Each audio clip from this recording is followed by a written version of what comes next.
Hey everyone. So I have a new update for my Space Arcade game. What I did is I added the ability to set up placements about the large carrier ships. So a lot of work still needs to be done, but I've placed them throughout the entire ship. So there's about 10 of each.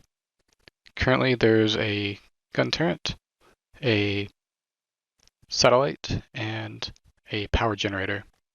And so the basis for these placements is complete. I hope to in the future have them actually do something, but for now it's just there. You can place them on the ship and interact with them. So you can actually destroy them if they're not on your team. So if you shoot your teammates' placement, nothing happens, but if you shoot your enemy's placements, then you can blow them up. And I added an explosion effect. So this is random number generated in terms of like the number of explosions it does, the directions they go, how long it takes for it to completely blow up. So there's been an issue with the shield effect for a while now. It wouldn't actually encompass the object that it was supposed to be shielding, but sometimes it could clip into the model. And that was because if your model has a strange shape like the wings of the ship, if you scale up the shield, that effect, it doesn't necessarily translate to surrounding the object.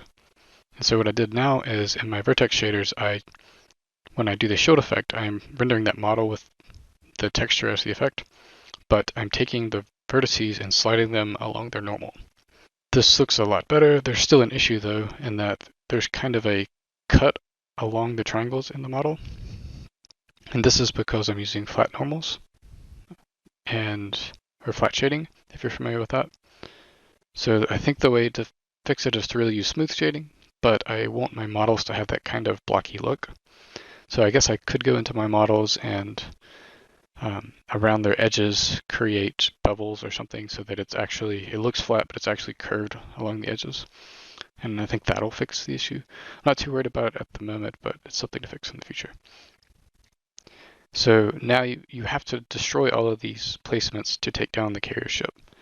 And since I did about 10 of each, it's like 30 placements per ship to take down, which isn't too bad, but when you're doing a lot of testing, it's a lot to deal with. So what I did is I created a cheat system, and this is part of the root engine.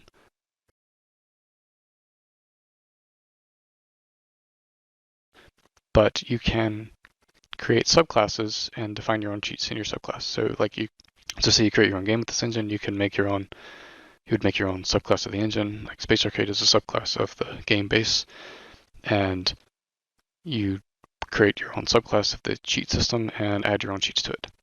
Right now I only have two cheats. One is to one-shot all of the placements, and the other is to destroy all the placements. So in order to access the cheats, I actually needed to create a console to type them in.